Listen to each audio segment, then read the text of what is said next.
안녕하세요. 50대 초반의 나이에 벌써 주변 사람을 많이 떠나보낸 남자입니다. 세상엔 저보다 불행한 삶을 살아오신 분들이 많겠지만 저도 참 평탄치 않은 삶을 살아왔어요. 수없이 많은 눈물 속에 가끔 웃음도 있던 저의 세월, 그 길에서 마주한 특별한 선물 이야기를 한번 들어봐 주시겠어요? 저는 서울에서 멀리 떨어진 지방시에 살고 있어요. 저는 아주 가난한 집 아들로 아버지는 직업도 없이 노름판만 쫓아다니던 한심한 사람이었습니다. 심지어 제가 11살이 됐던 해엔 얼마 안 되는 엄마의 폐물과 집안의 재산을 모두 훔쳐 도망까지 가버리더군요. 아버지가 술에 취해 객사를 했다는 소식을 전해 들은 건 제 나이 20대 초반이었죠. 어머니는 공장을 다니며 홀로 저와 여동생을 키워주셨습니다. 저는 중학교 시절부터 갖은 알바를 시작했어요. 장남으로서 어떻게든 집안에 보탬이 되고 싶었거든요.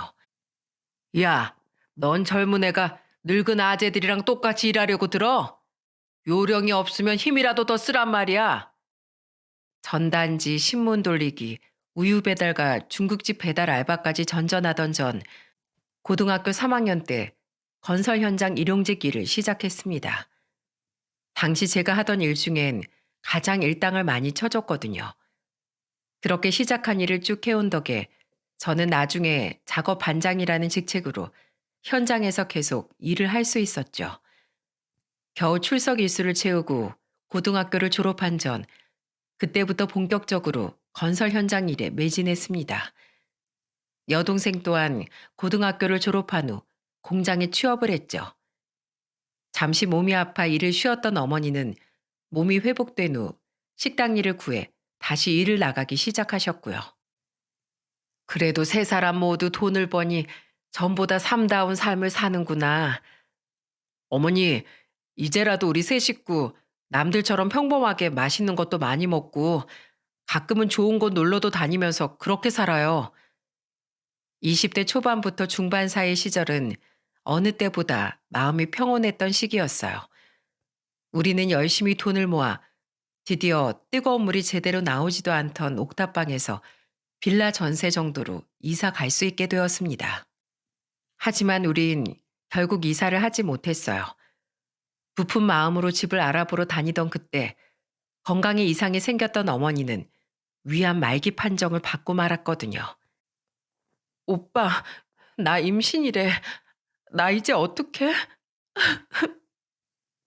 어머니의 암투병에 그동안 모은 돈이 전부 들어가고 있던 와중 엎친 데 덮친 격으로 여동생까지 만나던 남자와 덜컥 혼전 임신을 했더군요. 솔직히 눈앞이 깜깜했지만 저는 오빠이자 가장이지 않습니까? 저는 착잡한 마음을 애써 감추고 여동생을 다독여 주었어요. 괜찮아. 일단 그놈부터 집에 데려와봐. 한 대 패주고 널 결혼시킬지 말지 내가 판단할 테니까. 다행히 여동생이 데려온 남자는 착하고 건실한 남자로 여동생은 그렇게 제 나이 24세 결혼을 하게 되었습니다. 그리고 여동생이 조카를 낳은 그 해 결국 어머니는 세상을 떠나시고 말았죠. 그렇게 여동생을 결혼시키고 어머니의 병원비로 가진 돈을 전부 써버린 저는 셋이 살던 옥탑방에 혼자 남게 되었어요. 이후 여동생은 매제를 따라 먼 나라로 이민을 갔거든요. 처음 기반을 다지며 많은 고생을 했다고 들었지만 다행히 여동생은 지금 그곳에서 잘 살고 있어요. 쓸쓸히 살던 전 26살에 일하던 현장 반장님의 딸을 만나 결혼을 하게 되었습니다. 나도 일찍이 아내를 잃고 혼자 우리 딸을 키우면서 살았네. 우리 서로 외롭게 살던 사람끼리 의지하고 기대며 잘 살아보세, 김서방.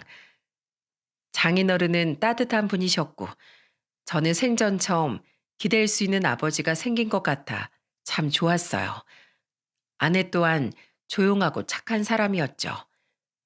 하지만 함께 잘 살아보자던 장인어른은 저와 아내가 둘째 아들 낳은 해에 그만 스스로 생을 마감하셨어요.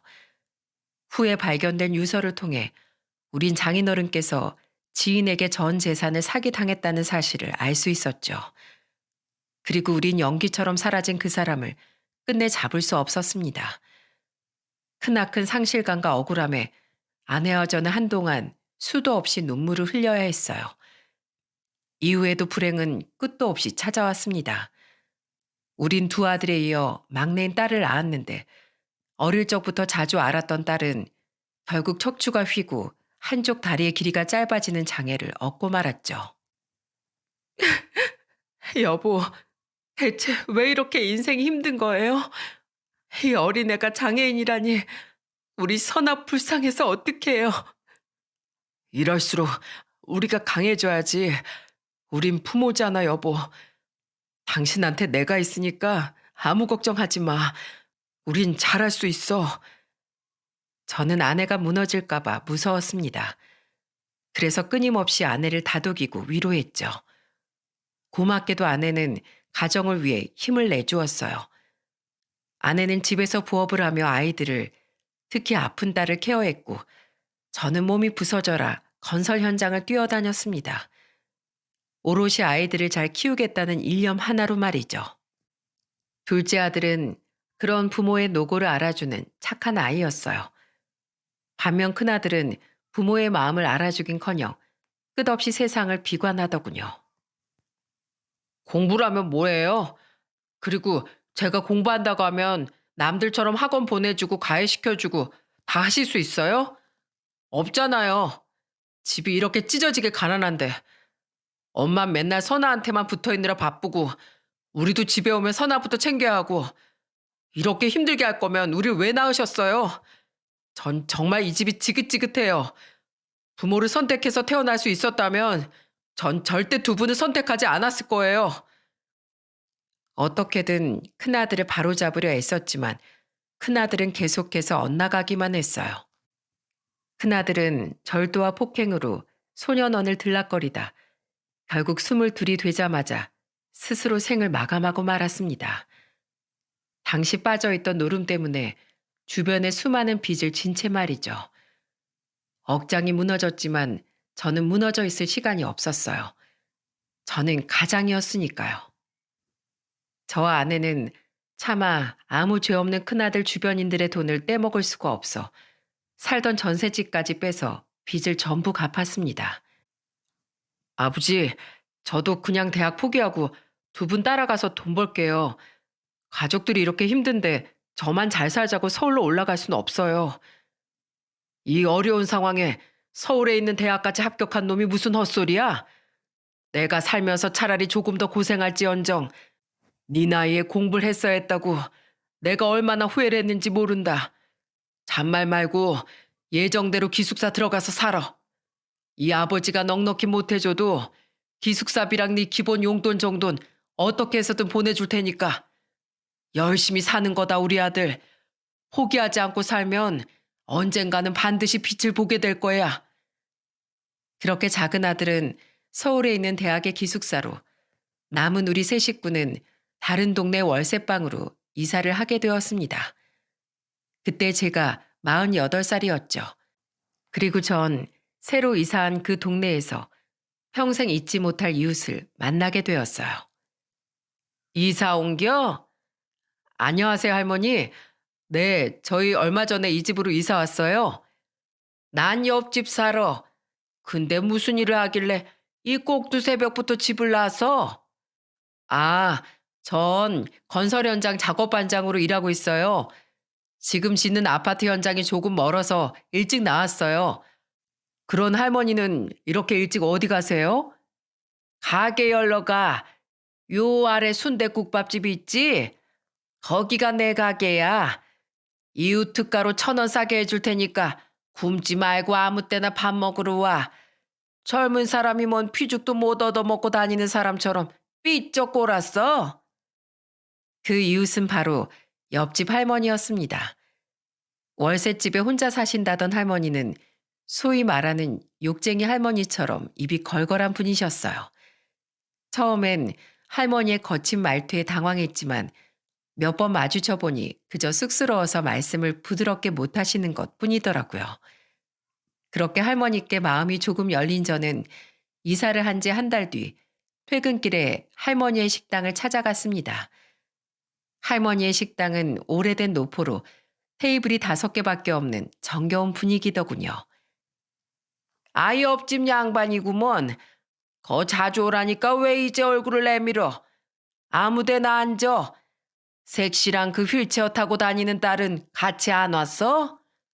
네, 그냥 오늘은 소주 한 잔 마시고 싶어서요. 집에서 술 마시면 괜히 아내가 걱정하거든요. 아주 애처가시구먼. 자, 소주는 서비스야. 할머니는 제게 공짜로 술을 내어주셨습니다. 그리곤 제게 순대국밥을 가져다 주며 제 앞자리에 앉으셨죠. 아이고, 다리야. 나 있다고 불편한 거 아니지? 괜찮아요. 와, 할머니, 국밥이 너무 맛있는데요. 내가 여기서 장사한 지만 벌써 30년이 넘었어.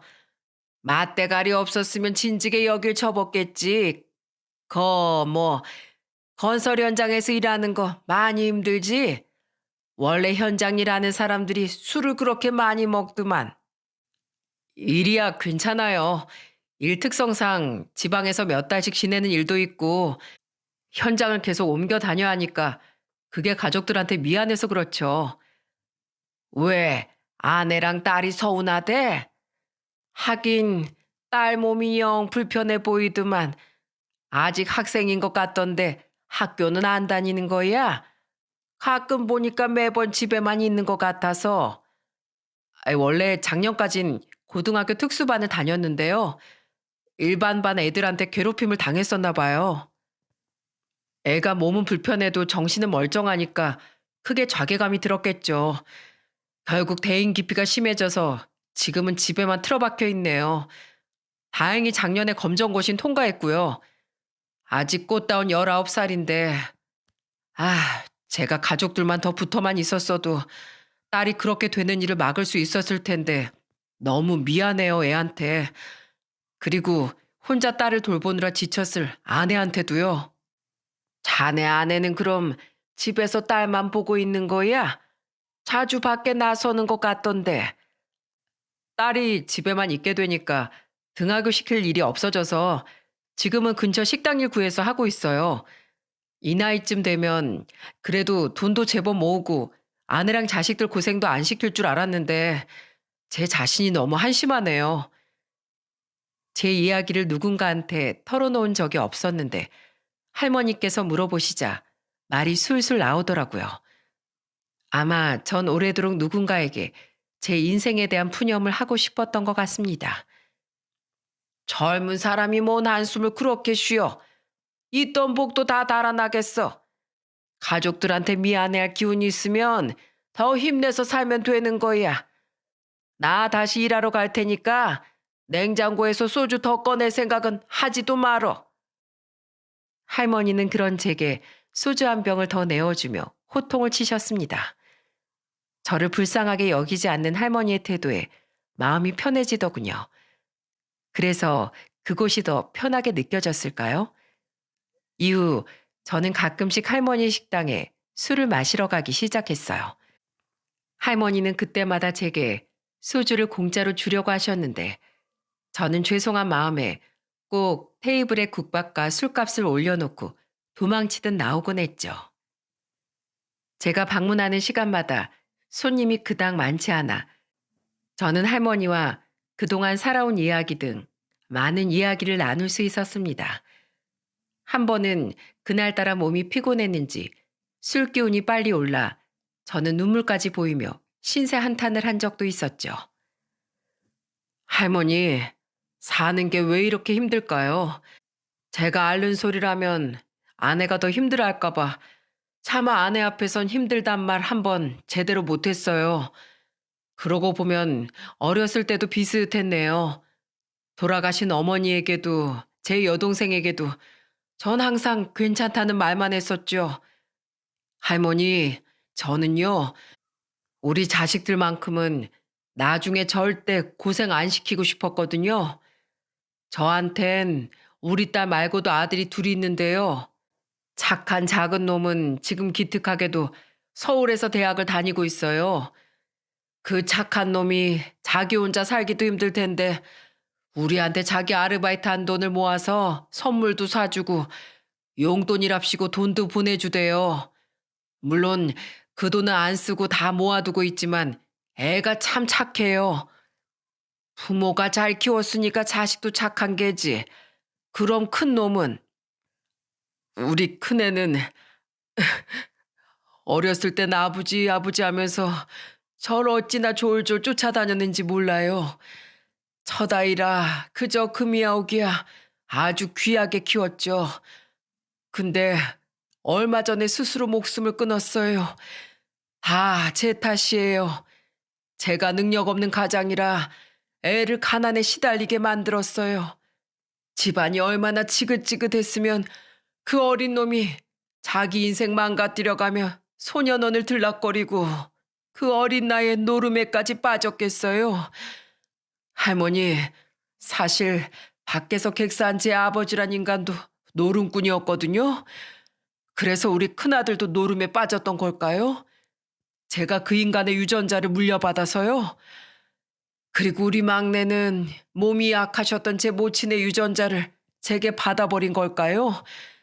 자식들에게도 아내에게도 정말 너무 미안합니다.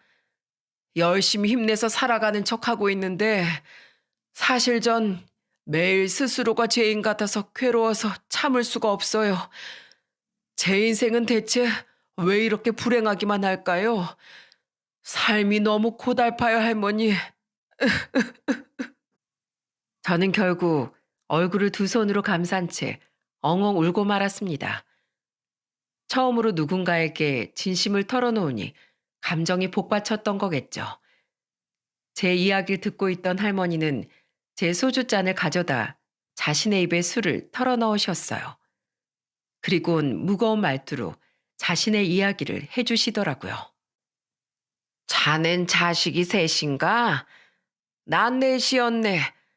큰 놈하고 둘째는 아들이었고 밑으론 전부 딸이었지. 우리 영감은 큰아들이 15살 때 사고로 먼저 가버렸어. 아직 덜 자란 자식이 넷이나 되는데 앞으로 어떻게 살아야 하나 정말 막막했다네. 그런 날 도와준 게 바로 우리 큰아들이야. 그래, 마치 모친을 도우려고 악착같이 살던 자네처럼 말이야. 우리 큰아들은 고등학교도 검정고시를 보면서 일찍 일을 시작했어. 자네처럼 일찍이 건설 현장에서 막노동을 했지. 이제 와서 하는 말인데 그래서 내가 자네를 보면 우리 큰아들 생각이 많이 났다네. 그럼 큰아드님은 지금 어떻게 살고 계세요? 우리 큰놈은 12년 전에 이미 나보다 앞서 가버렸어. 사고였지. 동생들이 막노동하는 맞이라고 그렇게 무실했는데도 동생들 뒷바라지를 다 한 착한 놈이었는데 말이야. 그런 큰아들 닮아서 우리 며느리도 참 착했다네. 어린 두 시누이 시집 보낼 때 쫓아다니면서 혼수 다 마련해주고 작은 애가 자기 서방한테 두들겨 맞고 왔을 땐 나 대신 그놈한테 쫓아가서 집안을 뒤집어 놓던 애였어. 아, 그런데 큰아들과 며느리를 제외하면 나머지 세 놈은 금수도 그런 금수가 따로 없었다네. 어릴 적부터 친구 때리고 돈 뺏고 다니던 작은 아들은 커서 툭 하면 남한테 사기치고 다니고 집안에 돈을 훔쳐갔어. 큰아들이 정신 차리라며 두들겨 패도 정신 못 차리고 오히려 자기 형한테 악담을 퍼붓더구만. 결국 그놈은 사기로 감옥을 2번이나 갔다 왔지. 지금은 내가 어떻게 사는지 그놈은 관심도 없어. 얼굴 안 본 지도 오래야. 큰딸은 꼭 자기랑 똑같은 놈 만나서 큰 사위랑 둘이 짜고 보험 사기를 치다가 일하던 보험사에서 고소당하고 쫓겨났네. 다행히 징역형은 면했는데 그때 자기 앞으로 내 생명보험을 3개나 들어놓은 사실이 들통났지. 내가 화가 나서 길길이 날뛰었더니 오히려 적반하장으로 내가 자기에게 해준 게 뭐가 있냐고 묻더라고. 그래서 그 딸년과도 결국 인연을 끊었네. 막내는 그나마 범죄를 짓고 살진 않았었는데 이혼하고 나한테 돈을 야금야금 빌려가다 나한테 더 뜯어낼 돈이 없는 것 같자 집에 발길을 끊더군. 그러더니 벼랑간 유부남이었던 웬 놈이랑 야반 도주를 해버렸어. 지금은 어디서 어떻게 사는지 나도 소식을 몰라. 아마 그 앤 내 연락을 일부러 안 받고 있는 걸 수도 있겠지. 그럼 큰아드님 돌아가시고 착했다던 그 큰며느님은 지금 어떻게 지내세요? 아유, 나도 몰라. 우리 큰아들 먼저 보내고 내가 우리 며느리도 손주랑 같이 내보냈거든. 친정 부모도 없이 가난하게 자란 우리 며느리를 그렇게 이른 나이에 평생 과부로 살게 할 수는 없는 노릇 아닌가. 당시 우리 며느리 나이가 고작 39이었는데 말이야. 그때 내 주머니를 탈탈 털어서 1억이란 돈을 며느리에게 쥐어주었네. 이 돈 가지고 손주랑 부디 잘 살라고 2번 다시 날 찾아오지 말라고 내 당부했지. 일부러 아주 모질게 말했어. 그 착한 것이 내가 걸려서 새 삶을 살지 못할까 봐 말이야. 그래도 그 앤 손줄 데리고 무려 3년을 더 찾아왔었어. 그러다 결국 좋은 사람을 만나 재혼을 한 뒤에야 내게 발길을 끊었지. 나한테 마지막 인사라면서 그 애가 얼마나 울었는지 몰라. 나한테 죄송할 게 뭐가 있다고 연신 죄송하다면서 말이야. 내가 일부러 손주도 나한테 절대 보여주지 말라고 했어. 애가 얼른 새 환경에 적응해야 구김살 없이 잘 자랄 테니까. 내가 큰며느리한테 1억을 줬다는 걸 알았을 때도 나머지 세 놈이 얼마나 난리를 쳤는지 모르네. 결국 그 난리통을 잠재우느라 난 살던 집을 팔아서 그놈들한테 돈을 마련해 줬어. 안 그랬다간 큰며느리한테 해코지를 할 것 같아서 말이야. 물론 큰며느린 내가 월세집으로 이사한 것까지 몰랐어. 내가 너 찾아올까 봐 이사한 집 안 알려주는 거다 하고 말해놔서 이 식당으로만 찾아왔었거든. 이제 큰며느리도 자식 중 그 누구도 날 찾아오지 않네. 어떤가? 내 사연도 꽤나 울상짓고 들어줄만 했지? 누가 더 불행하게 살아왔나 겨뤄보자는 게 아니야. 그저 그래도 난 여전히 살고 있다는 말을 해주고 싶었어. 옆집 양반, 살다 보면 분명 좋은 날이 올 거야. 그리고 난 자네가 꼭 행복해졌으면 좋겠네. 아무리 봐도 자넨 정말 우리 큰아들을 닮았거든. 할머니는 촉촉히 젖은 눈으로 제게 애써 웃어 보이셨습니다. 저는 그런 할머니 앞에서 저만 힘들다고 징징댔던 것이 죄송하고 부끄러워 국밥 위로 눈물을 뚝뚝 흘렸죠. 가만히 풍겨오는 국밥집의 눅눅한 냄새가 마치 고되게 살았던 할머니의 눈물 섞인 채취 같아 마음이 아팠어요. 서로의 아픈 사연을 공유한 할머니와 저는 전보다 더욱 가까워졌습니다. 저는 아내에게도 할머니의 사연을 말해주었죠. 말씀은 좀 험하셔도 정말 좋은 분이야. 게다가 평생 고생하다 돌아가신 우리 어머니 생각이 나서 자꾸 할머니께 마음이 쓰이네. 그러게요. 우리라도 자주 찾아뵙고 잘해드려요. 당신을 보면 세상 떠난 큰아드님 생각이 난다고 하셨다면서요. 당신을 자주 보시면 많은 위안이 되실 거예요. 저와 아내는 할머니를 자주 저녁 식사에 초대했어요. 할머니는 처음엔 쑥스러워하시더니 나중엔 반찬도 종종 가져다 주시며 우리와 삶을 공유하기 시작하셨죠. 저는 퇴근길에 소주 생각이 나면 할머니의 가게에 들러 국밥에 술을 마셨고 할머니와 함께 마감을 한 후 같이 집으로 돌아오기도 했어요. 게다가 할머니는 몸이 불편한 저희 딸을 일반인 대하듯 대해주셨습니다. 얘 선아야, 다 같이 저녁 때 먹으려고 내가 반찬 좀 싸왔다. 네? 몰래 하고 있어. 어른이 무거운 걸 들고 있으면 냉큼 와서 받아가야지. 젊은 애가. 죄송해 할머니. 제가 몸이 조금 불편해서. 지금 네가 타고 있는 거 휠체어 아니야? 그리고 두 손은 멀쩡하잖아. 냉큼 바퀴 굴려서 오지 못해? 선아 너 그렇게 난 아무것도 못한다는 생각을 먼저 가지고 있으면 앞으로도 아무것도 못할 거다. 근데 그건 네가 단단히 착각하고 있는 거야. 이거 봐라. 지금 무거운 내 반찬통도 대신 들어줄 수 있지 않니? 생각보다 세상 일이라는 거 그거 별거 아니야.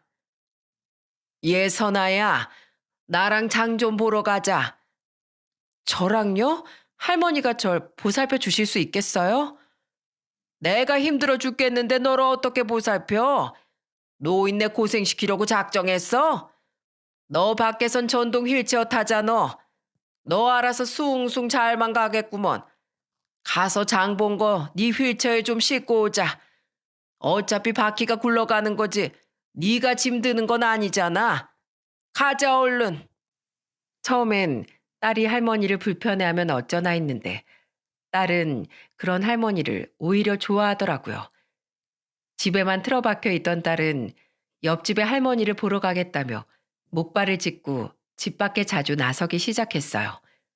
혹은 휠체어를 끌고 할머니에게 먼저 산책을 하자고 말하기도 했죠. 집에 가끔 내려오던 작은 아들도 그런 동생의 모습에 할머니를 굉장히 좋아했고요. 서로 갈 곳도 찾아올 사람도 없던 우리 가족과 할머니는 명절을 함께 보내기도 했습니다. 우린 음식을 잔뜩 해서 할머니 집으로 갔었는데 그때 저희 딸이 유리병에 담긴 뭔가를 할머니께 수줍게 건네더라고요. 이게 뭐야? 이거 종이약 1000마리예요, 할머니. 종이약? 네, 할머니께 뭔가 해드리고 싶었는데 제가 돈이 없어서요. 볼품 없지만 그래도 저 이거 접으면서 할머니 행복을 아주 듬뿍 빌어드렸어요. 아이고, 내가 이 나이에 종이약을 다 받아보네. 요즘 시대가 어느 때인데 낭만이 아주 구식이구먼. 할머니는 툴툴거리면서 딸이 준 유리병을 아무데나 놓아두셨습니다. 그 모습을 보고 딸은 그저 멋쩍게 웃었죠. 이외에도 우린 할머니의 생신에 다 같이 모여 초를 끄기도 했고 근교로 놀러가 필름 사진을 찍기도 했어요. 사진이 영 어색한지 사진 속의 할머니는 고장난 로봇처럼 어색한 웃음을 짓고 계시더라고요. 그 모습이 너무 웃겨서 저는 아주 오랜만에 박장대소를 하기도 했죠. 그렇게 할머니를 만난 지 10달쯤 지났을 때 할머니는 과로로 쓰러지셨습니다. 이후 퇴원을 한 할머니께선 오래도록 운영하던 순대국밥집을 내놓으셨어요. 내가 눈 감기 전까지 이 식당은 계속 하려고 했는데 몸이 영 안 따라줘서 더 이상은 못하겠구먼. 그래도 집 아닌 곳에서 술 먹고 싶으면 우리 집으로 놀러와 옆집 양반. 내가 소고기 묵국이라도 끓여주며 말상된 해줄 테니까. 나 아주 오래오래 살 거니까 평생 안주 걱정은 말라고. 내 약속함세. 하지만 할머니는 제게 한 약속을 지키지 못하셨어요. 퇴원한 지 한 달이 지난 어느 날부터 할머니는 며칠째 모습을 보이시지 않더군요. 여보, 아무래도 할머니께 무슨 일이 생긴 것 같아. 전화도 받지 않으시고 집에 인기척도 없고 그냥 외출하신 거 아닐까요? 그런 거면 다행이지만 아닐 수도 있으니까 우선 우리 119에 신고해서 할머니 집에 들어가 보자. 결국 우린 걱정 끝에 119에 전화를 걸었고 소방대원 분들의 도움으로 할머니의 집에 들어가 볼 수 있었어요. 제발 우리의 괜한 우려였길 바랬지만 현실은 잔인하더군요. 할머니, 소방관님, 여기 할머니께서 쓰러져 계세요. 숨을 안 쉬고 계신 것 같아요. 빨리요. 할머니는 보일러도 틀어놓지 않으셨는지 차디찬 냉골 바닥에 쓰러져 계셨습니다. 방 안엔 술병들이 나뒹굴고 있더군요. 그리고 할머니 한 손엔 예전에 제게 보여주셨던 큰아들의 사진이 쥐어져 있었어요. 급하게 병원으로 이송됐지만 이미 할머니께선 며칠 전 숨을 거두신 상태였다고 합니다. 원인은 급성 알코올 중독으로 인한 심정지라고 하더군요. 평소에 술을 잘 드시지 않던 분이 왜 그렇게 술을 많이 드신 건지, 갑자기 큰아들 생각이 나셔서 그랬던 건지 알 수 없지만 저는 너무도 쓸쓸하게 고독사를 맞이해야 했던 할머니가 안타까워 눈물을 멈추지 못했어요. 저와 아내는 할머니의 휴대폰에 있는 자식들에게 전화를 걸어봤지만 아무도 전화를 받지 않더군요. 문자를 보내놔도 아무런 답장이 없었죠. 우린 고민 끝에 할머니의 며느리에게도 연락을 해봤는데 며느리조차 아무런 답신이 없더군요. 그냥 우리가 장례 치러드려요, 여보. 아무래도 며느님이나 자식들 모두 오지 않을 생각인가 봐요. 그 며느린 그렇다 쳐도 자식들이 어쩜 하나같이 다들 이런 개자식들일 수가 있어? 그렇게 우린 할머니의 빈소를 차렸고 몇 안 되는 할머니 휴대폰 속 연락처로 전부 부고 문자를 돌렸습니다. 그리고 이 문자를 보고 뒤늦게라도 자식들이 찾아오길 바랬죠. 하지만 발인 전날 저녁이 되도록 결국 할머니의 자식들은 빈소의 얼굴을 내비치지 않더군요. 그저 할머니의 순댓국밥집에 오랫동안 납품을 하던 거래처 사장님들 몇몇과 두어 명의 친척만이 발걸음을 했을 뿐이었죠. 그런데 마지막 날의 늦은 밤, 웬 중년의 여자가 청년 한 명과 조용히 빈소에 나타났습니다. 그리고 그 여자의 정체를 들은 우리는 깜짝 놀라고 말았어요. 저희 어머님의 장례를 치러주셔서 감사드립니다. 저는 일찍이 세상을 떠난 이분 큰아들의 안사람이었던 사람이에요. 여기 이 애는 어머님의 손자고요.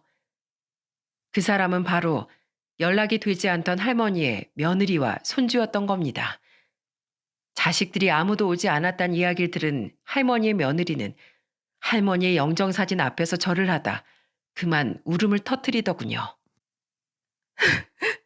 어머님, 분명 잘 사실 거라고 하셨잖아요. 그런데 그 작은 월세방에서 혼자 쓸쓸히 사셨던 거예요? 자식들에게도 전부 버림받고서요? 어머님이 이렇게 사실 줄 알았으면 전 절대 재혼하지 않았을 거예요. 죄송해요, 어머님. 제가 어머님을 혼자 두고 그렇게 떠났으면 안 되는 건데. 너무 늦게 온 절 용서하지 마세요. 할머니의 며느리는 비통한 소리를 내며 오열했습니다. 할머니의 손자는 그런 자기 엄마의 등을 감싸며 함께 흐느꼈죠. 그리고 그날 밤 저희 딸과 아들을 제외한 우리 네 사람은 오래도록 이야기를 나누었어요. 저와 아내는 할머니의 며느리와 손주에게 그동안 할머니가 어떻게 사셨는지 이야기해 주었죠. 그렇게 가까이 지냈으면서 할머니께서 쓸쓸히 눈을 감으실 동안 우리 중 아무도 몰랐다는 사실이 너무 부끄럽습니다. 할머니 정말 훌륭한 분이셨어요. 그동안 계속 돈을 버셨는데 왜 이사를 안 가셨을까 궁금했는데 나중에 알고 보니까 버신 돈 대부분을 기부하고 계셨더라고요. 그래서 왜 돈을 모으지 않으시냐고 조심스럽게 여쭤봤더니 유산으로 남겨봤자 남은 자식놈들이 엄한 데 써버릴 텐데 그럴 거면 어려운 사람들 도와주는 게 100배 낫지 않겠냐고 말씀하시더라고요. 아무리 그래도 힘들게 번 돈을 전부 기부하는 게 쉬운 일은 아니셨을 텐데 정말 존경스러웠죠. 그런 분이 왜 갑자기 그렇게 술을 많이 드셔서 너무 참담합니다. 아마 제 전남편의 기일이어서 그러셨을 거예요. 얼마 전이 제 전남편 기일이었거든요. 어머님은 예전에도 좋아하지도 않던 술을 전남편 기일만 되면 밤새 드시곤 했죠. 아마 연로하신 데다 최근 쓰러지기까지 하셨다니 어머님의 몸이 버티지 못한 게 아닐까 싶네요. 그제야 할머니께서 왜 그렇게 술을 많이 드셨는지 이해가 가더군요. 맥주를 한 모금 들이킨 며느리는 조용히 자신의 이야기를 시작했어요. 전 어머님이 주신 1억 덕분에 제 사업을 시작할 수 있었어요. 원래도 청소일을 했었는데 그 돈을 자본금 삼아서 제 노하우를 녹여내 청소 사업을 시작했죠. 처음엔 좀 힘들긴 했는데 재혼한 후로 다행히 사업이 잘 풀려서 지금은 회사가 제법 커졌어요. 케이블 TV에 소개되기도 했고요. 지금 남편도 절 많이 도와주긴 했는데 어머님이 주신 돈이 아니었다면 지금의 저는 없었을 거예요. 그런데 왜 할머니께서 돌아가셨다는 연락을 받았을 때 곧바로 오지 않으신 거예요? 처음엔 일을 하느라 전화를 못 받았어요. 일할 때 쓰는 휴대폰은 따로 있어서요. 그래서 어머님이 돌아가셨다는 문자도 늦게서야 확인을 했죠. 그땐 이미 두 분께서 빈소를 차려주셨다고 또다시 연락을 해주신 뒤였어요. 그때 곧바로 오려고 하긴 했는데 솔직히 지금 남편과 시어머니께 죄송해서 말을 못 꺼내서 늦었어요. 정말 좋은 사람들이거든요.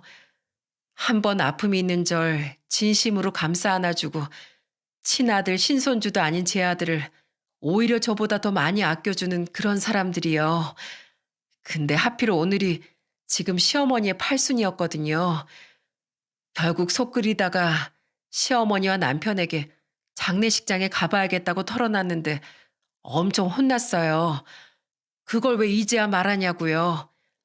비록 남편은 내일 새벽에 일이 있어서 못 왔지만 저한테 부조하라고 100만 원이나 들려보내줬죠. 그런데 오늘 와서 두 분께 어머님이 어떻게 사셨는지 들어보니까 돌아가신 어머니께 너무 죄스러워서 미칠 것 같네요. 제가 좋은 새 가족을 만나 행복을 찾아갈 동안 어머님께선 홀로 그 외롭고 힘든 시간을 버티셨을 거라고 생각하니 말이에요. 죄책감 갖지 마세요. 산 사람은 살아야죠. 분명 할머니께서도 며느님이 행복하시길 바라셨을 거예요. 평소 저랑 제 남편한테도 며느님이 부디 행복하게 살았으면 좋겠다고 얼마나 많이 말씀하셨는데요. 감사해요. 그리고 저 대신 저희 어머님의 마지막 시간을 곁에서 지켜주셔서 그것도 너무 감사합니다. 할머니의 며느리와 손자는 다음 날 할머니의 발인과 화장터까지 우리와 함께 했습니다. 그리고 할머니의 손자를 먼저 돌려보낸 며느리는 할머니가 사시던 곳을 마지막으로 둘러보고 싶다고 했죠. 어차피 할머니의 짐 정리도 해야 했기에 저와 아내는 할머니의 며느리와 함께 할머니의 집으로 갔습니다. 소식을 들은 집주인이 우리에게 할머니 집의 열쇠를 미리 전해주셨거든요. 여보, 이건 아내와 저는 그곳에서 할머니를 발견한 날엔 정신이 없어 참아보지 못했던 물건을 발견했어요. 아내는 할머니 방의 서랍장 위 한가운데 놓여진 물건을 보고 그만 눈물을 터뜨리고 말았죠. 그땐 그렇게 툴툴거리시더니 마음에 드셨었나 보네. 그건 바로 저희 막내딸이 선물한 종이약 1000마리가 든 유리병이었습니다. 그리고 유리병 앞엔 우리 가족과 할머니가 함께 찍은 사진이 잘 보이게 놓여 있더군요. 종이약 선물도 자신의 표정이 이상하다며 질색을 하던 그 사진도 우리 몰래 소중히 간직하고 지켜보셨을 할머니를 생각하니 저 또한 눈시울이 뜨거워졌죠. 할머니의 며느리는 그 사진을 손으로 집어들어 바라보더니 눈물을 흘리며 이렇게 말했어요. 여러분 가족 덕에 저희 어머님이 많이 행복하셨을 것 같아요. 정말 감사드립니다. 그리고 할머니의 며느리가 사진을 들어올리자 가려져 있던 유리병에 써져 있는 문구가 제 눈에 들어오더라고요. 얇은 네임펜으로 쓴 듯 작은 그 글씨는 삐뚤빼뚤하게 이렇게 적혀 있었더군요. 남은 자식들이 정신 차리고 살기를, 그리고 우리 옆집 젊은이들이 부디 행복하게 살아가기를. 할머니는 제 딸이 선물한 1000마리의 종이약에 자신의 염원 또한 담아보셨던 모양입니다. 할머니의 따뜻한 마음에 저는 그만 참고 있던 눈물을 후두둑 떨구고 말았죠. 우리는 할머니의 월세집 처분을 할머니의 며느리에게 맡기고 집으로 돌아왔습니다. 아무래도 우리보단 할머니의 며느리가 할머니의 마지막을 정리해 주는 것이 맞는 것 같아서요. 이튿날 할머니의 며느리는 자신의 아들과 함께 이삿짐 트럭을 불러 할머니의 월세방을 정리했어요. 저와 아내는 일을 나가 있어 할머니의 며느리에게 마지막 인사를 하지 못했죠. 하지만 할머니의 며느리는 며칠 뒤 저녁 다시 저희 집을 찾아왔습니다. 그리고 할머니의 며느리 입에서 나온 말은 우리를 굉장히 놀랍게 만들더군요. 두 분께 하고 싶은 말도 있고 드릴 것도 있어서 실내 무릅쓰고 이 저녁에 찾아왔습니다. 우선 이거요. 이건 진즉에 여러분께 드렸어야 했는데 짐을 싸다 우리에게 딸려왔더라고요. 할머니의 며느리는 우리에게 종이학이 든 유리병과 그 앞에 놓여있던 사진을 내밀었습니다. 저희 딸은 유리병을 꼭 끌어안으며 할머니의 발인 때보다 더욱 서럽게 눈물을 터뜨렸죠. 할머니, 이럴 줄 알았으면 종이학을 1000마리가 아니라 10,000마리는 접어드릴 걸. 이런 게 뭐가 좋다고 이걸 그렇게 소중히 간직하신 거예요? 그리고 할머니의 며느리는 콧등을 극적이며 우리에게 엄청난 제안을 하기 시작했어요. 사실 제가 준비한 특별 선물이 있는데요. 부디 거절하지 말아 주시겠어요? 물론 두 분께서 제 제안이 마음에 드신다면 말이죠. 특별 선물이라뇨? 네, 저 김익선 씨, 김보은 씨. 제가 월급은 넉넉히 드릴 테니까 저희 회사에서 일을 배워보지 않으시겠어요? 김익선 씨가 그러셨잖아요. 가족과 더 시간을 보내고 싶은데 자꾸만 일 특성상 먼 곳으로 일을 하러 가게 되는 일이 많아서 힘드시다고요. 저희 회사에서 일을 배워보시겠다고 하면 제가 제 노하우까지 전부 전수해 드릴게요. 그러니까 저한테 일 배우시고 두 분이서 직접 창업을 해보시면 어떠세요? 물론 창업 비용은 제가 전부 지원해 드릴게요. 창업 비용까지요? 하지만 이 청소 일이 싫으신 것만 아니면 거절하지 말아주세요. 분명 저희 어머님도 돈만 있으셨다면 두 분께 이 정도 보답은 하고 싶으셨을 거예요. 정 부담스러우시면 제가 지원해드린 금액만큼 나중에 사회에 기부해 주셨으면 좋겠어요. 그럼 저희 어머님도 하늘에서 무척 좋아하실 것 같거든요. 이 청소 사업이 생각보다 괜찮아요. 건물 입주 청소만 몇 군데 통으로 맡아도 거리가 꽤 되거든요. 그리고 무엇보다 혹시 괜찮으시면 따님께서도 함께 하실 수 있어요. 같이 일하는 사람들이 가족들인데다 주로 이 일은 남들이 크게 지켜보고 있지도 않으니 눈치 보일 일이 없거든요. 물론 휠체어나 목발 자국이 바닥에 나면 안 되니까 맨몸으로 일하실 수 있다는 가정하에 말이죠. 정말이에요? 저 빠르게 이동하는 거 아니면 휠체어나 목발 없이도 천천히 걸을 수 있어요. 엎드려서 바닥도 닦을 수 있고 유리창이나 창틀도 정말 꼼꼼하게 닦을 수 있어요. 저 집에서 소일거리로 화장실 청소도 제가 해요. 정말 저도 일할 수 있는 거예요? 일을 할 수 있다는 말에 격하게 반응하는 딸을 보니 우리에게 그동안 말은 안 했어도 딸은 일을 하고 싶어 했던 것 같았습니다. 하긴 그동안 저와 아내도 지체 장애인의 구직에 대해 많이 알아봤는데 아무리 세상이 좋아졌어도 아직은 장애인의 취업에 대한 허들이 높았거든요.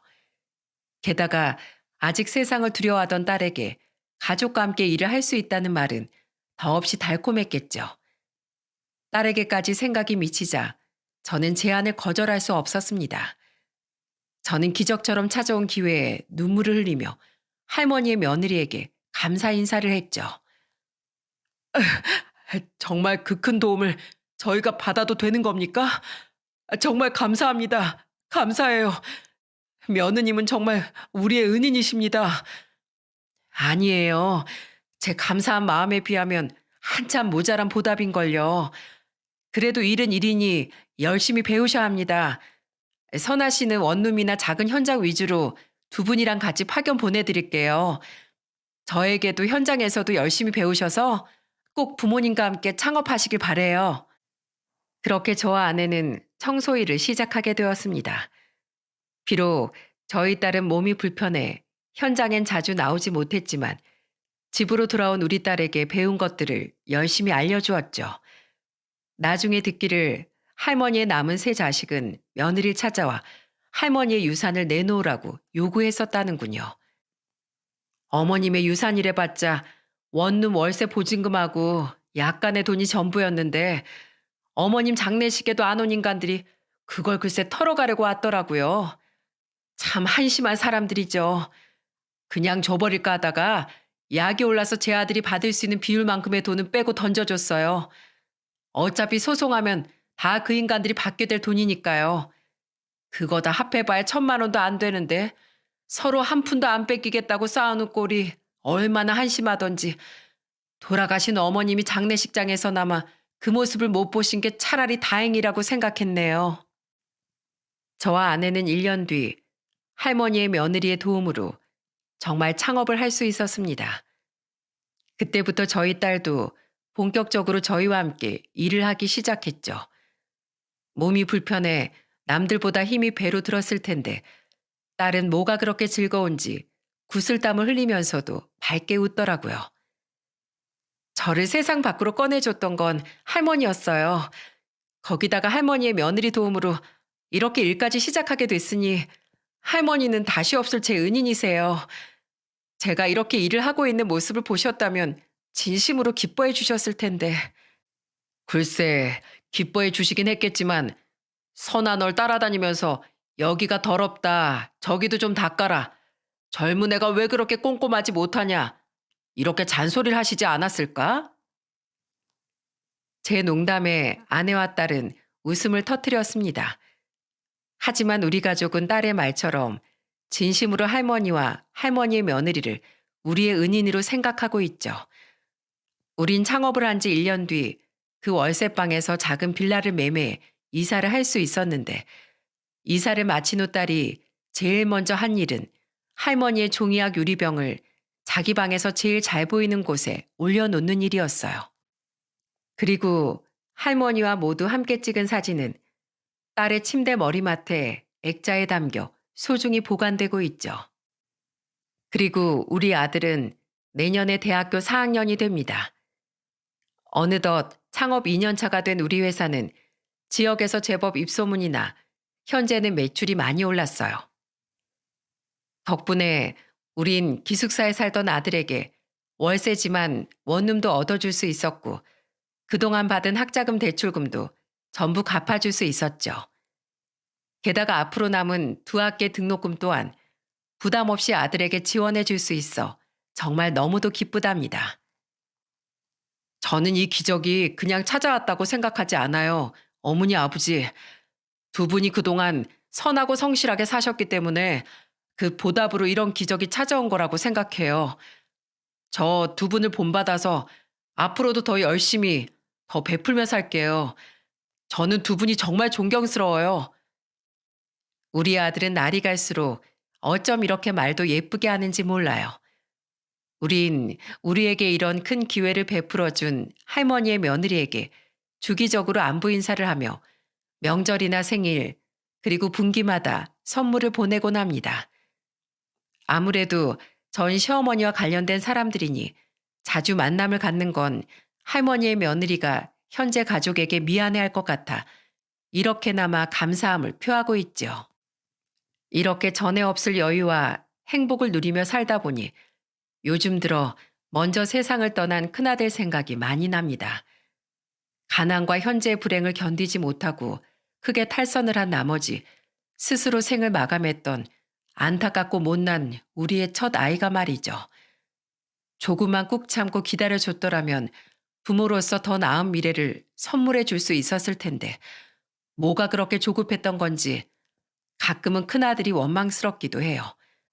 그리고 부디 다음 생에서는 저처럼 가난하고 못난 부모가 아니라 훨씬 더 나은 좋은 부모를 만나길 아직도 밤마다 기도하곤 합니다. 저희 큰아들이 옳게 살았다는 건 아니지만 저는 더 이상 큰아들처럼 불우한 환경을 비관하며 엇나가는 청소년들이 생기지 않았으면 하는 마음에 청소년들을 위해 기부를 시작했습니다.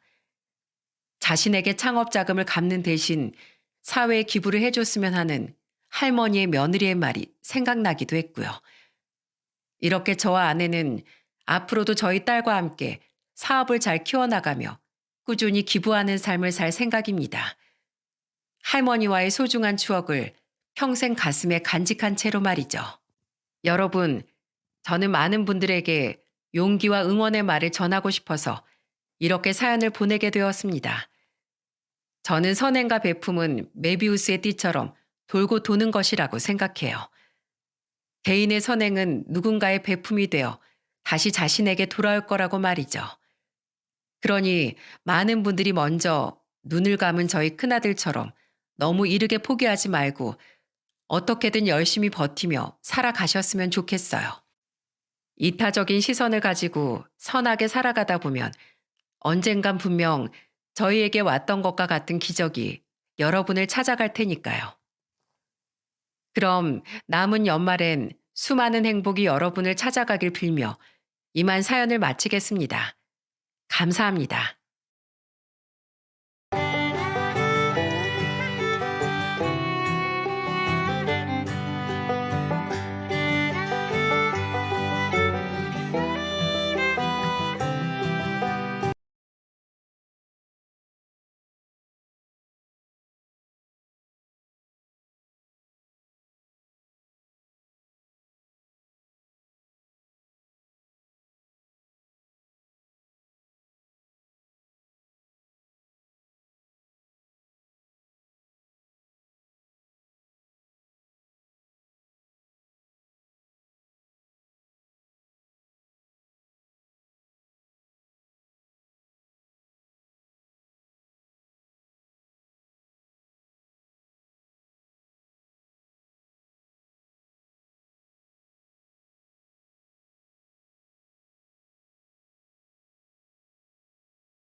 안녕하세요.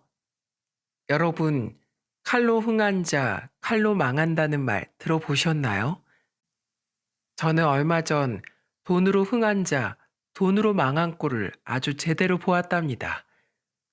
인간의 어리석음은 끝이 없다고 하지만 전 진짜 그 말을 이번 기회에 톡톡히 제대로 느끼게 되었네요. 제가 제 사연을 통해 이야기할 인물은 바로 제 시동생입니다. 이 인간이 얼마나 어리석고 무지한 인간인지, 그리고 어떻게 자기 인생을 말아먹었는지 아주 생생하게 전달드려 볼게요. 저와 남편은 소개팅을 통해 만났습니다. 남편은 직업도 괜찮고 속이 깊은 장남이었어요. 그리고 성실함이 몸에 배어 있는 사람이라는 게 느껴질 만큼 매사에 깔끔하게 하고 다니고 늘 착실하게 살아가는 사람이었죠. 무엇보다도 속이 깊은 사람이라서 좋았습니다. 그래서 결혼을 하게 되었어요. 결혼을 할 때도 남편이 얼마나 성실하게 돈을 모았는지 부모님께 손 벌리지 않고 약간의 대출만 받아서 집도 얻을 수 있을 정도였죠. 물론 그때 당시 저도 직장을 다니고 있었기에 집을 사는데 돈을 좀 보태긴 했지만 남편이 가지고 온 돈이 훨씬 많을 정도였어요. 그렇게 결혼을 하게 되었을 때 저는 한 가지 깜짝 놀란 부분이 있었습니다. 그건 바로 남편과는 완전 정반대 성향인 시동생 때문이었죠. 성실하고 착실한 남편과 달리 시동생은 말 그대로 개차반이라는 단어가 딱 어울리는 사람이었습니다. 정말로 노개념의 끝판왕이었죠. 시동생은 제가 그 집에 시집을 갈 때까지만 해도 번듯한 직장이 없었던 사람이었습니다. 그래서 그때까지도 저희 남편에게서 용돈을 매달 30만 원씩 타서 쓰던 인간이었어요. 30살이 다 되었는데도 불구하고 직장 생활 하나 가지지 못해서 늘 편의점 알바나 PC방 알바를 전전긍긍하면서 지냈죠. 그마저도 다 게임이나 유흥에 써버려서 남편에게 엄청 혼나던 인간이었어요. 그럼에도 불구하고 남편은 첫째라는 책임감이 있어서인지 어떻게든 자기 동생을 챙기고 싶어서 시동생에게 계속해서 용돈을 줬나 보더라고요. 하지만 나중엔 이게 습관이 되니 그 이후부터는 주지 않았죠. 근데 여기에서 한 가지 오해를 했는지 시동생이 저를 완전히 악당 취급을 하는 게 아니겠어요? 남편이 시동생의 용돈을 끊어버린 건 저와 결혼을 하고 난 이후였는데 제가 남편을 꼬드겨서 자기 용돈을 끊게 만들었다고 생각했는지 어느 날 집에 와서는 저한테 막 따지더라고요. 형수, 그러는 거 아닙니다. 무슨 굴러온 돌이 박힌 돌 빼내는 것도 아니고 왜 동생 생각하는 형을 조종해가지고 남의 용돈을 끊어먹어요? 예? 형수가 뭔데 우리 형제 사이를 갈라놓느냐 말입니다. 네? 무슨 소리세요 그게? 제가 형제 사이를 갈라놓다뇨. 제가 무슨 박힌 돌을 빼냈다고 그러세요? 그럼 형수가 꼬드긴 게 아니라고요? 형수가 꼬드긴 거 아니면 용돈 꼬박꼬박 잘 주던 형이 왜 갑자기 제 용돈을 끊겠습니까?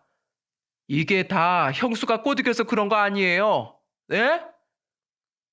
저는 기가 차서 말도 안 나왔습니다. 그랬더니 옆에서 듣던 남편이 화가 난 채로 나서더라고요. 야, 어따 대고 지금 엄한 사람을 잡아? 내가 네 용돈 끄는 건 순전히 다 내 의지야. 너 내 용돈 믿고 지금까지 일도 제대로 안 하고 있는 거잖아. 내가 용돈 주는 게 너를 위한 게 아니라는 걸 알았을 뿐이다. 나이가 30살이 됐으면 이제 네 앞가림은 네가 알아서 좀 해. 남편이 있는 그대로 말을 하면서 시동생을 혼냈습니다. 근데 거기에서 나오는 시동생 반응이 진짜 어이가 없었어요. 완전 적반하장이 따로 없었습니다. 형, 사람이 진짜 쪼잔하게 그러는 거 아니야. 형수 만나더니 사람이 완전히 변해가지곤 그렇게 살지 마라 진짜. 여자한테 잡혀 사는 꼬락서니 봐라. 앞으로 미래가 안 봐도 훤하다. 안 봐도 훤해. 창피한 줄 알아, 형. 남자답지 못하게. 야, 너나 정신 똑바로 차려. 네 형수 때문이 아니라고. 순전히 다 너 때문이야, 너. 너 언제까지 그따구로 살래? 네가 지금 나이 30살에 직장을 제대로 다니기를 해. 아닌 그 얼마 안 되는 알바비라도 벌어서 돈을 모을 생각을 해. 너 맨날 하는 짓이 뭐냐? 게임이나 하고 술이나 처마시는 거밖에 더 해? 나 앞으로는 쓸데없는 데 써대는 그 돈 못 준다. 내가 무슨 용돈 주는 기계도 아니고 앞으로 그런 돈은 너한테 줄 돈 한 푼도 없으니까 그렇게 알아. 남편 역시 지지 않고 반박을 했더니 끝까지 자기 형이 져주지 않으니까 열받아 하면서 나가버리더라고요. 그래도 남편은 평소라면 마음이 약해 어떻게든 시동생을 풀어주려고 했겠지만 남편도 이제는 더는 당하면 안 된다는 생각이 들었는지 그대로 시동생을 돌려보냈죠. 그 뒤로 그래도 시동생은 어쨌든 먹고 살아야 했기에 알바는 좀 하는 듯 했는데 문제는 또 헛바람이었습니다. 시동생은 이번에는 또 사업을 해보겠다고 난리를 치더라고요.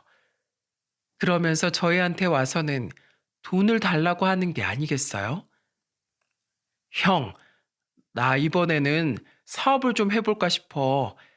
솔직히 난 조직 생활은 안 맞아서 직장은 못 다닐 것 같고 사업이나 좀 해보려고 치킨집 하나 내서 일 좀 해보려고 하는데 형이 좀 도와주라. 나 지금 가진 거 한 푼도 없는 거 알잖아. 그러니까 투자하는 셈 치고 나 좀 도와줘. 시동생은 이번에도 뻔뻔하게 돈 얘기를 꺼내면서 다가왔죠. 남편은 시동생이 사업만은 처음 한다고 나섰던 거였기에 이번엔 진짜로 정신을 차렸나 싶어 돈을 줄까도 했었지만 제가 극구 말렸습니다. 왜냐하면 시동생 같은 타입은 절대로 그냥 정신을 차릴 인간이 아니었거든요. 하지만 그래도 남편이 좀 걸려하는 것 같아서 그때는 정말 딱 1,000만 원만 대줬습니다. 사업하게 되면 들어가는 돈이 얼마나 많습니까? 그래서 처음에 시동생이 우리에게 요구한 건 5,000만 원이었어요. 진짜 얼토당토 않는 숫자였죠. 우리는 그것만큼은 절대로 못 해준다고 이야기를 하고는 딱 1,000만 원까지만 해줬어요. 그 돈으로 어찌저찌 해서 옛날 통닭집을 하나 어렵게 차렸는데 역시나 그는 기대를 저버리지 않더라고요. 그때 시동생은 돈이 없었기 때문에 저희뿐만 아니라 나머지 부족한 돈들을 죄다 시부모님께 빌려서 차렸는데 5개월도 못 가서 망해버리고 말았어요. 왜냐하면 치킨에서 잡내가 나는 데다가 속에는 익지도 않고서 나와서 컴플레인이 장난 아니었거든요. 결국 치킨집은 망해버렸고 그대로 시동생은 또다시 옛날 생활로 돌아와 알바나 하면서 지내고 있었습니다. 그걸 보면서 시댁 부모님도 얼마나 속을 끓였는지 모릅니다. 그런데도 또 정신을 못 차리고 사업을 또 해보겠다고 나서길래 그때부터는 온 가족들이 다 나서서 시동생의 사업을 말리고 있었죠. 그렇게 또 반백수로 지내는 시동생을 보면서 한숨만 나오고 있을 때 용케도 시동생이 여자를 잘 만났더라고요. 어느 날 갑자기 결혼을 하겠다며 여자를 한 명 데리고 왔는데 그 여자가 너무 괜찮은 사람인 거예요. 동서는 당시 작은 쇼핑몰을 하나 운영하고 있는 아가씨였는데 딱 봐도 굉장히 헌신적인 사람인데다 측은지심이 많았던 사람이었어요. 그래서 볼품없는 시동생이었지만 사람 만들어주고 싶어서 책임감으로 결혼을 하는 게 눈에 딱 보이더군요. 그리고 실제로도 저와 둘이서 이야기를 나눌 기회가 있었는데 그때 동서가 저한테 얘기를 했죠. 형님, 친구들이 다 제 결혼을 말려요. 왜 직장도 하나 없는 사람이랑 결혼을 하려고 하냐고. 당장 헤어지라고요. 근데요, 저는 저 사람이 좀 불쌍해요. 뭔가 잘 해보고 싶어 하는 마음은 있는 것 같은데, 그게 자기 뜻대로 안 되니까 저렇게 사는 게 아니겠어요? 그리고 뭐, 돈 못 벌면 좀 어때요? 제가 버는데, 저는 남자한테 오히려 밖에 나가서 돈 벌어와라. 남자 곳이 제대로 해라. 이런 요구는 하고 싶지 않아요. 그냥 그 사람이 부족한 거 제가 하면 되는 거잖아요. 그리고 이 사람, 저 통해서 조금이라도 사람답게 살면 전 그걸로 만족스러울 것 같아요. 저는 이렇게 말하는 동서를 보면서 참 대단한 사람이라는 생각이 들었습니다. 요즘 시대에 보기 드문 멋진 사람이라는 생각이 들더라고요. 그래서 더 이 결혼을 말리고 싶었지만 그래도 시동생이 자기 마누라라고 또 끔찍하게 챙기는 것 같아서 냅뒀어요. 왜냐하면 이때 당시에 결혼을 하기 전에 시동생이 그래도 이제 결혼하는데 동서를 위해서 돈이라도 좀 보태야겠다며 착실하게 결혼 준비 내내 일을 했었거든요. 물론 그래봤자 알바였지만 지금까지는 다 유흥비로 썼다면 그때는 돈을 다 착실히 모아서 결혼 자금으로 보탰기에 이제야 좀 정신을 차리나 싶어 다들 감격을 했을 정도였습니다. 그래서 저희도 이 결혼을 말리지 않고 동서와 결혼하게 냅뒀던 거였어요. 그리고 남편은 결혼 전에 시동생에게 이런 말도 했었죠. 야, 너 재수 씨 고생시킬 것 같으면 애초에 결혼하지 마. 지금처럼 착실하게 사람 구실 제대로 하면서 살 것 같으면 나도 결혼 안 말려. 근데 너 내 동생이지만 지금처럼 산다고 하면 난 재수 씨 인생 생각해서 절대로 이 결혼 허락 못하니까 그렇게 알아. 알았어? 열심히 하란 말이야. 너 이제 가장이야, 가장. 그리고 가정이 있는 몸이라고. 그만큼 책임감 있게 살아야 하는 거야. 알았어? 알았어, 형. 걱정하지 마. 나 이 사람 정말 많이 사랑해. 나같이 볼품없는 사람, 이렇게 사랑해주는 사람이 어딨어. 나도 그 정도는 다 아니까 잔소린 거기까지만 하세요. 나 이제 진짜 가족들 위해서 성실하게 살 거야. 그렇게 해서 시동생은 다짐에 다짐을 하면서 동서와 결혼을 하게 되었습니다. 근데 결혼하고 나서 그래도 좀 시동생은 사람답게 잘 사는 듯 하더니 동서가 결혼하고 나서 몇 년 뒤에 운영하던 쇼핑몰이 대박나기 시작하면서 시동생은 다시 그 철없던 시절로 돌아가더니 어깨가 하늘을 찌르듯 기고만장해지기 시작했어요. 시동생은 결혼하자마자 동선의 쇼핑몰에서 같이 일을 했는데 자기 마누라가 사업하면서 일이 잘 되니까 그때부터 제 남편을 무시하기 시작했죠. 형, 언제까지 그렇게 월급쟁이로 살래? 사람이 말이야, 큰 돈도 좀 만져봐야 큰 사람이 되는 법이야. 그 조망만한 월급 받아가지고 사니까 형이 그렇게 쪼잔했던 거라고. 알어? 아유, 구질구질하게 월급쟁이로 그렇게 빌빌거리면서 살고 싶냐? 나 같으면 쪽팔려서라도 그렇게는 안 산다. 나 좀 봐, 나. 나 지금 어떻게 살고 있나? 사람은 사업을 해야 돼, 사업. 그래야 구질구질하게 안 산다고. 뭐야? 너 말 다 했어? 야, 너 지금 재수씨 사업 잘 됐다고 지금 눈에 뵈는 게 없어? 어? 지금 나한테 뭔 말을 짓거리는 거야? 그리고 내가 너한테 어떻게 했는데 쪼잔하단 소리가 나와? 구질구질하다니? 야, 구질구질하다고? 어떻게 말을 그딴 식으로 해, 이 자식아? 아니, 현실이 그렇잖아, 현실이. 사실대로 말했는데 뭘. 형이 내가 결혼하기 전에 사업한다고 했을 때 돈 대줬어 봐. 그럼 내가 고마워서라도 지금 이렇게 잘 됐을 때 형 아주 떠받들고 살지. 근데 날 그렇게 무시하고 돈 한 푼 안 내주더니 지금 봐봐 형. 형이랑 나랑 어떻게 바뀌게 됐는지. 사람 일 모르는 거다. 그러니까 마음 씀씀이 크게 하고 살아, 형. 이렇게 무시를 하고 있었습니다. 우리는 정말이지 너무 어이가 없었어요. 자기 형을 무시를 해도 그렇지.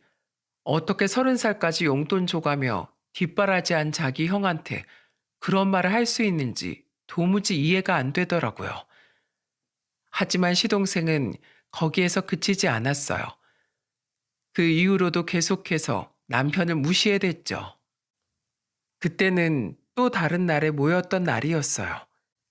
근데 그날은 또 엉뚱한 걸로 시비를 거는 게 아니겠어요? 형, 진짜? 옷꼬라지가 그게 뭐냐? 진짜 무슨 동네 아저씨도 아니고 말이야. 형, 우리 쇼핑몰에 남자 옷도 좀 있는데 어디 그거 좀 가져다 줘? 우리 창고에 그냥 썩혀 있는 거 많아. 그것만 가져다 입어도 좀 사람다울 텐데. 어때, 형? 내가 그거 한 벌에 1,000원에 줄게. 이렇게 팔아보는 것도 처음이네. 1,000원이면 거저다 거저. 형, 이거 진짜 거저주는 거다. 알지? 내가 완전 바자회 수준으로 쳐주는 거야, 지금. 어디 가서 이런 쇼핑을 다 해보겠어? 뭐, 우린 어차피 그거 다 버리려고 창고에 처박아 둔 건데, 그거라도 꺼내 입으면 형 사람답겠지. 돈 좀 준비해놔. 그럼 내가 쌈박한 걸로다가 골라서 가져다 줄 테니까. 뭐라고? 야, 너 이젠 이 형이 형으로도 안 보여? 어? 사람을 무시해도 유분수지. 지금 너 말 다 했어? 어? 넌 내가 거지로 보여? 거지로 보이냐고? 이게 할 말 있고 안 할 말이 있지? 니네 옷은 공짜로 줘도 안 입어, 이 자식아. 어디서 사람을 거지 취급을 하고 있어? 남편은 완전히 흥분을 해서는 시동생에게 소리를 쳤어요. 저도 옆에서 보고 있다가 도저히 안 되겠어서 말했죠. 서방님, 그러시는 거 아니에요. 어떻게 사람이 그렇게 아나무인이에요? 어쩜 그렇게 개념이 없냐고요? 나일 어디로 처먹었어요? 네? 무슨 다시 유치원생을 돌아가는 것도 아니고 어디서 감히 유치하게 시비해요, 시비는? 동서 사업 좀 잘 된 걸로 유세 떨지 마세요. 그러다 큰 코 다쳐요. 그거 다 서방님 사업도 아니면서 어디서 유세를 떨어요? 기가 막혀서 진짜. 동서 없으면 아무것도 아닌 주제에. 그렇게 살지 마세요, 서방님. 저는 너무나 화가 나서 그날 시부모님 댁에서 다 같이 식사하러 모인 자리임에도 불구하고 남편을 데리고 나와버렸습니다. 정말이지 더 그 인간이랑 같이 있고 싶지가 않더라고요. 그 이후로 동서가 시동생 대신에 얼마나 사과를 했는지 모릅니다. 정말로 미안하다며 백화점에서 고급 옷까지 사와서는 사과를 하는데 솔직히 그것도 꼴보기 싫더라고요. 그래서 말했죠. 동서, 지금 우리가 이깟 옷 받고 싶어서 그렇게 화낸 줄 알아? 우리가 왜 화난 줄 알잖아. 아무리 사람이 경우가 없어도 그렇지 할 말이 있고 못할 말이 있는 거야. 이 옷 도로 가지고 가. 그리고 동서도 동선 남편 버릇 이런 식으로 잘못 들이지 마. 이거 그 인간 버릇 더 나쁘게 만드는 거니까. 우리한테 사과하고 싶으면 동서가 혼자 올 게 아니라 서방님이 직접 와서 사과하라고 해. 동서는 우리 말을 듣자마자 바로 시동생을 데리고 왔습니다. 시동생은 무슨 일인지 우리한테 처음으로 사과를 하던 거 있죠? 형수, 미안하게 됐어요. 아니, 난 그냥 웃자고 장난친 건데 뭐 그렇게까지 기분 나빠할 줄 알았나. 형이나 형수는 우리 옷 그냥도 주지. 아이, 내가 그 장난이 심했어요. 미안해요. 다시는 안 그럴 테니 화 풀어요. 너, 그 말 정말이야? 진짜로 사과하는 거 맞아? 내가 봤을 때 너 지금 진심으로 사과하는 거 아닌 것 같은데. 그럼 맞지 아니겠어? 형은 뭐 속고만 살았나? 내가 실수했어. 미안해. 형이 그래도 좀 더 사람답게 옷 입고 다녔으면 해서 했던 말인 거지. 내가 뭐 진짜로 무시하고 우습게 여겨서 그런 말 했겠어? 그러니까 화 풀어, 형. 미안해. 너 다시 한 번만 내 앞에서 남 무시하고 내 마누라 무시하는 말 해봐. 그땐 정말로 난 너 안 봐. 그날로 우리 인연 끊기는 거야. 알았어? 알았어. 미안해. 사과할게. 됐지? 저희는 시동생의 사과가 탐탁지 않았지만 그래도 이렇게 직접 찾아와서 사과라도 한 게 어디인가 싶어서 그날은 그냥 받아줬어요. 그리고 이 인간이 그냥 순순히 사과할 사람이 아니었기에 나중에 가서 뒤에서 동서와 통화하며 어떻게 된 건지 물어봤더니 다 사연이 있었더라고요. 그건 바로 동서가 시동생한테 이대로 우리한테 사과하지 않으면 이혼하겠다고 으름장을 내놓았기 때문이었습니다. 그래서 어쩔 수 없이 시동생은 이혼당하지 않으려고 우리한테 와서 직접 사과를 한 거였어요. 실제로도 제 말처럼 시동생은 동서가 없으면 정말 빈털터리에 아무것도 아니었거든요. 결혼을 할 때도 시동생이 가지고 간 돈 한 푼 없었을 정도로 몸뚱아리밖에 없었기 때문에 어떻게든 이혼을 면해야 했습니다. 그래서 저희한테 사과를 한 거였죠. 하지만 사람이 어디 한 번에 바뀌나요?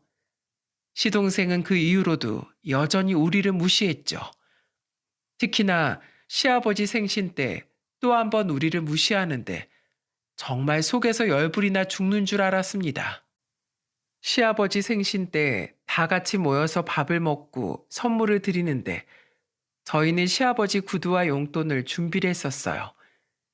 저희는 남편 혼자 벌이를 하는 통에 큰 용돈은 못 해드리고 30만 원 정도를 준비를 했었죠.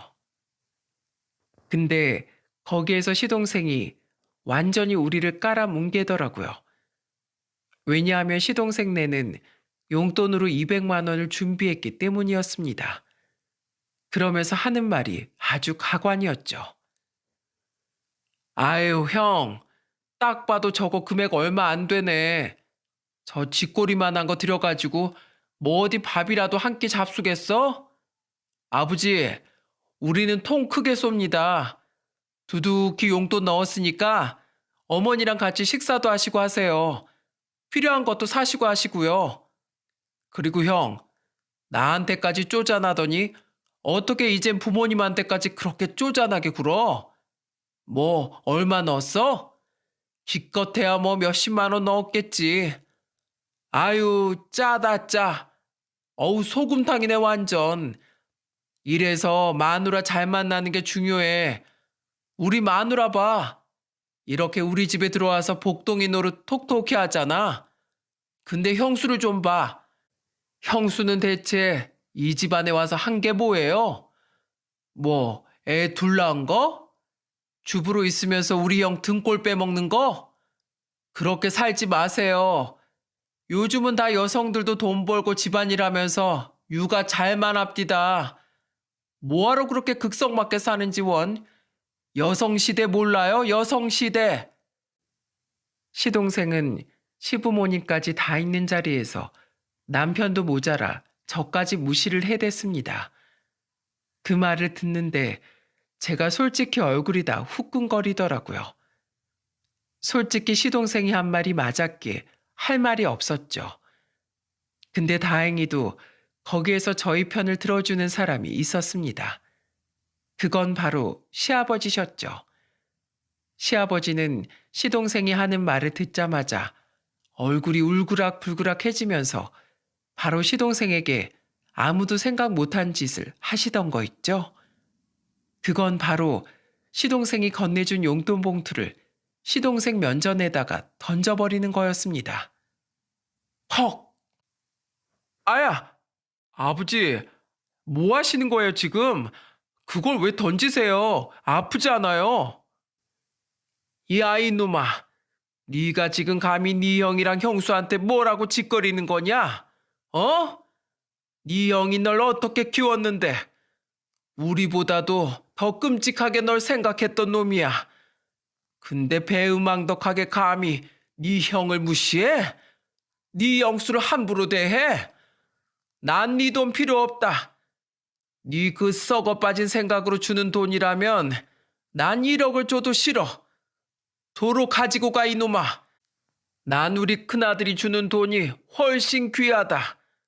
네 형수가 주는 돈이 훨씬 귀해. 이 애끼 이놈아. 썩 꺼져. 네 얼굴 보고 싶지도 않어. 썩 꺼져 버리라고.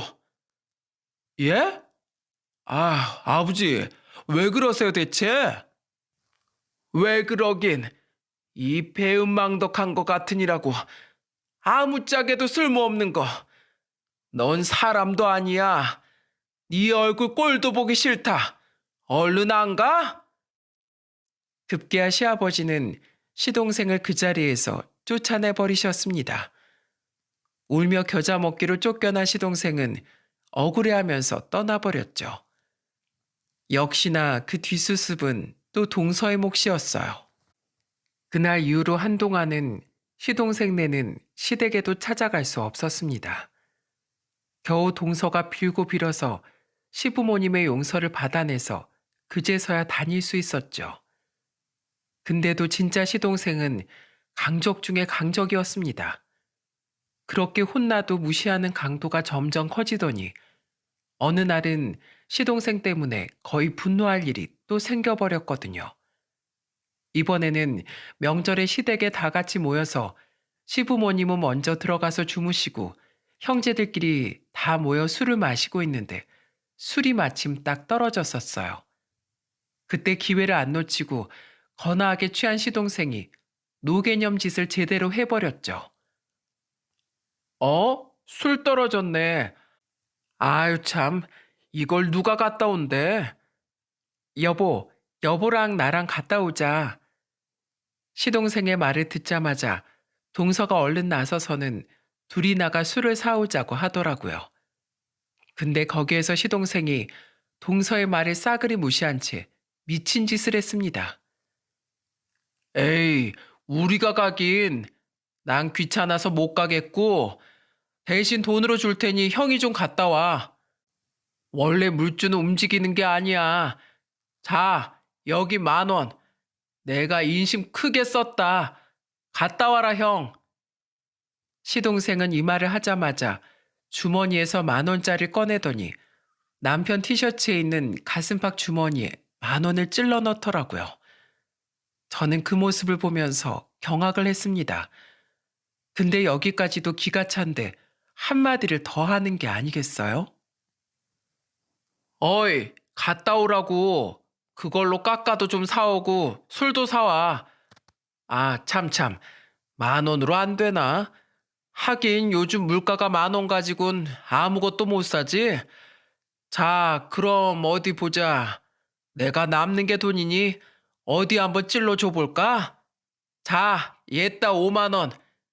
아차차, 더 필요하려나? 자, 얘따 50,000원 더. 시동생은 멈추지 않고 거기에서 미친 소리를 더하더니 행동까지 완전히 클라이막스로 미친 짓을 더하기 시작했습니다. 그건 바로 지갑에서 50,000원짜리 몇 장 더 꺼내들어 돌돌 만 다음에 남편의 양쪽 귀에 찔러 넣은 것이었죠. 그러면서 하는 말이 도저히 더는 돌이킬 수 없는 말이었습니다. 이거 뭐야? 돼지머리야 뭐야? 아이고 절해야겠네 절. 여보시오, 나 앞으로 더 부자 되게 해주시오. 꼴 우스운 것 좀 봐라. 시동생의 만행에 남편은 참다가 그만 폭발을 해버렸습니다. 완전히 열이 받아버린 남편은 그대로 자기 양쪽 귀에 꽂혀있는 50,000원짜리를 그 자리에서 빼서는 호탕하게 웃고 있는 시동생 입으로 똘똘 뭉쳐 쳐 넣어버렸죠. 야, 너 미쳤어? 어디까지 막장으로 갈 셈이야? 도대체 어디까지 막 나갈 셈이냐고. 너 인생 이렇게 살지 마라. 똑바로 살아. 어디서 하늘 무서운 줄 모르고 지금 좀 잘 산다고 이렇게 막 살아? 너 그러다 후회할 일 온다. 정신 차려! 남편은 얼굴까지 새빨개지면서 호통을 쳤고 갑작스럽게 입안으로 들어온 돈뭉치로 인해서 시동생은 캑캑대느라 아무런 반응도 못 보였습니다. 여전히 캑캑대는 시동생 옆에서 동서가 어쩔 줄을 몰라하며 미안하다고 사과를 했죠. 하지만 남편과 저의 화는 풀어지지 않았어요. 너무나 화가 나서 우리는 그대로 또 집으로 올라와 버렸죠. 그리고는 그 뒤로는 시동생과 한동안 연락도 하지 않았습니다. 생각하면 할수록 괘씸해서 정말이지 보고 싶지 않더라고요. 근데 그때는 시동생도 무슨 고집이 생겼는지 동서가 엄청 닥달을 하는 듯 했는데도 저희한테 사과 한 통 하지 않았던 거죠. 그런 시동생을 우리도 그냥 무시하며 지내고 있었습니다. 그리고 머지않아 연락을 받을 수 있었죠. 그때 당시 우리는 애를 2명을 키우고 있었어요.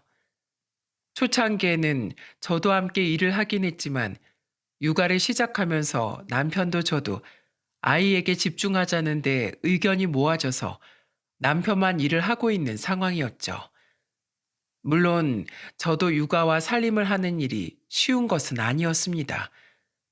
그래서 남편도 항상 퇴근을 하거나 주말에 시간이 날 때면 아이도 잘 봐주고 집안일도 함께 했었기에 고마운 마음이 컸답니다. 근데 그에 반해 저는 경제적인 부분에 보탬이 되지 못하다 보니까 항상 주부로 살면서 남편이 혼자 일을 하는 것에 대해 미안한 마음을 가지고 있었죠. 그러던 와중에 의외의 전화를 받게 되었습니다. 바로 시동생의 전화였는데요. 명절 사건 이후로 연락 한 번 없다가 몇 달 만에 연락이 왔길래 혹시라도 사과하려는 건가 싶어 전화를 받았다가 예상치 못한 말을 들을 수 있었죠. 그건 바로 시동생이 자기네 쇼핑몰에 택배 포장할 인력이 부족하다며 알바 좀 해달라는 이야기였습니다. 형수, 잘 지내셨죠? 글쎄요. 그날 서방님이 술 취해서 무슨 짓을 하셨는지 알면 잘 지냈을 것 같진 않은데요. 아, 참나. 아직도 그 일로 삐져 있으십니까? 그 몇 달 전 일을? 하여간에 역시나 속이 좁으시네요. 마음 씀씀이 크게 쓰시라니까. 뭐라고요? 지금 사람 속 더 뒤집으려고 전화하신 거예요? 왜 전화하신 건데요? 아, 거참 성질 급하시긴. 형수, 요즘 애들도 다 학교 가고 유치원 가고 해서 할 일 없으시죠? 그래서 말인데요. 저희 쇼핑몰에 지금 포장 인력이 딸려서요. 좀 나와서 일 좀 도와주시죠? 저는 다짜고짜 전화해서는 일말의 사과도 없이 일을 도와달라는 시동생의 말에 좀 어이가 없더라고요. 그래서 딱 잘라 거절하려고 하는데 그때 바로 동서가 전화를 바꿔서 받더라고요. 아이 참, 당신은 그렇게 무례하게 부탁드리면 어떡해. 형님, 죄송해요. 기분 나쁘셨죠? 다름이 아니라 저희 지금 일손이 꼭 좀 필요한데 당장 사람을 구할 수가 없어서요. 형님 시간 여유 되시면 저희 좀 도와주실 수 있으세요? 대신에 제가 형님 페이는 다른 사람들보다도 더 많이 드릴게요. 업무가 좀 바쁘긴 할 텐데 그래도 어렵진 않으실 거예요. 저는 시동생만 부탁을 했더라면 기분이 나빠서 안 해줬을 텐데 동서가 알바비도 많이 준다고 하고 일 좀 도와달라고 정중하게 부탁하길래 하기로 했습니다. 근데 거기에서 제가 처음 해보는 일이다 보니까 기존에 하던 사람들보다 손이 좀 느렸어요. 남들이 3개 할 때 저는 하나 정도 하는 수준이었으니 손이 좀 느리긴 했죠. 그래서 손이 더딘 게 좀 미안해서 처음에 제 일을 봐주는 동서에게 말했어요. 동서 미안. 내가 안 해보던 일이라 좀 손이 느리네. 그래도 나 금방 일 적응하는 사람이니까 빨리 해볼게. 형님, 천천히 하세요. 여기 계신 분들 다 처음엔 형님보다도 손 더 느렸어요.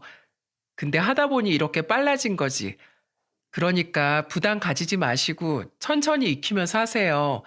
충분히 잘 하고 계세요. 고마워, 동서. 동서는 살짝 위축되는 저를 다독여 주었어요. 덕분에 저는 조금의 부담감을 덜고서 점차 손에 일을 익힐 수 있었죠. 근데 문제는 시동생이었습니다. 진짜 시도 때도 없이 제 옆에 와서 계속 깐족대더라고요. 아유, 형수, 손이 참 느리네. 그동안 사회생활을 어떻게 하셨어요?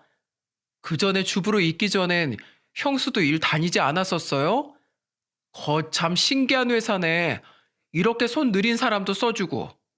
서방님, 뭐든 적응이 필요한 거잖아요. 지금 저도 하고 있어요. 조금씩 손에 익어가니까 좀 기다려보세요. 아, 예, 예. 어디 열심히 해보세요. 별로 나아질 것 같지도 않아 보이는구만. 시동생은 시도 때도 없이 옆에 와서는 시비를 걸었고, 일손이 없어 바쁘다면서도 자신은 손 하나 까딱 안 하고 참견만 하고 있었습니다. 동서마저도 일이 바빠서 다른 업무를 하고 있었는데, 시동생은 정말이지 아무것도 안 하더라고요. 그가 하는 일이라곤 의자에 앉아서 다리 꼬고 믹스커피나 홀짝이는 거였습니다.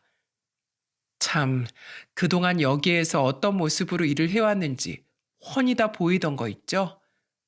그래도 저는 아예 꼴 보기 싫은 거 내가 외면해 버리자 싶어서 무시하고 제 할 일 하고 있었습니다. 근데 또 나중에 와서 깐족대는 게 아니겠어요? 형수, 어때요? 우리 회사에서 알바하는 소감이. 우리 쇼핑몰 크죠? 그러니까 형도 그 일 다 그만두고 사업이나 할 것이지. 그 쥐꼬리만한 월급 몇 푼이나 된다고 붙어 있기를. 하여간에 형수, 참 남편 복 없수. 나같이 좋은 마누라 만나는 것도 다 팔자야, 팔자. 내 팔자는 상팔자, 형수 팔자는 개팔자. 아이고, 불쌍해라. 시동생은 주변에 직원이 있는데도 불구하고 계속해서 저한테 다가와서는 약을 올려댔습니다. 슬슬 모르는 척하던 직원들도 점점 시동생의 무시가 심해지니까 눈치를 보기 시작했고 주변 공기는 싸해져만 갔어요. 저는 여기까지도 상종할 가치도 못 느껴서 그냥 꾹 참고 무시하고서 일을 하고 있었습니다. 그리고 제가 여기에서 동료를 하면 동서꼴이 더 우스워질 것 같아서 겨우 참아주고 있었죠. 하지만 한 번만 더 깐족거리면 그때는 아예 한 방 먹일 생각으로 이를 갈고 있는데 역시나 이 인간이 또 한 번 저한테 다가오더라고요. 그리고는 아예 결정타를 날렸죠. 형수, 거 좀 빨리빨리 못합니까? 이래서 집에서 편하게 살림만 하던 여자들은 쓸모가 없다니까. 뭐 일을 해봤어야 써먹지. 이건 뭐 지나가는 할머니 붙잡고 일 시키는 것도 아니고. 거참 똑바로 좀 합시다, 똑바로 좀. 그렇게 해가지고 어디 오늘 알바비 받아갈 수 있겠어요? 아유, 답답해서 원. 왜 데리고 왔을까? 내가 속이 터져서 그냥 집구석에서 살림이나 하게 둘 걸 왜 불러서는? 속 터져. 직원들 앞에서 다시 나를 무시하는 시동생에게 저는 더는 참을 수가 없어 반박하려 나서려고 했습니다. 하지만 저는 한 발자국도 뗄 수 없었고 한마디도 던질 수 없었습니다. 왜냐하면 제가 나서려던 찰나 아주 깜짝 놀랄 만한 일이 터졌거든요. 그건 바로 저희 남편의 등장 때문이었어요. 언제 왔는지 제 남편이 쇼핑몰에 와서는 시동생이 하는 말을 다 듣고는 분노에 찬 표정으로 뚜벅뚜벅 가더니 그 누구도 생각지도 못한 일을 저질렀습니다. 그건 바로 남편이 직원들에게 줄 아이스 아메리카노며 아이스 카페라테 등 사온 것을 그 자리에서 뚜껑을 다 열어서 시동생 머리 위로 확 뿌려버리는 일이었죠. 이게 뭐야? 형 미쳤어? 아우, 이게 뭐야? 우유 아니야? 진짜 왜 이래 형? 미쳤어? 어? 돌았냐고? 야, 이 미친놈아. 내가 아니라 네가 돌았겠지. 네가 미쳤겠지. 어따 대고 살림이나 하라 말아야? 너 인생 내가 똑바로 살라고 했지? 근데 감히 네 형수를 건드려? 앞으로 다시 우리 앞에 나타나지 마. 넌 이제 내 동생도 아니야. 너 임마 인생 그렇게 사는 거 아니야. 내가 그래도 너한테 그동안 어떻게 했는데 너 정신 못 차리고 사는 동안에도 내가 너 용돈 줘가면서 형 노릇했던 사람이야. 근데도 사람 구실 못하길래 정신 좀 차리라고 품에서 좀 떼놨더니 그걸 이렇게 원수로 갚아? 넌 인간이 아니다. 인간이 아니야. 앞으로 평생 그렇게 아나무인으로 어디 살아봐.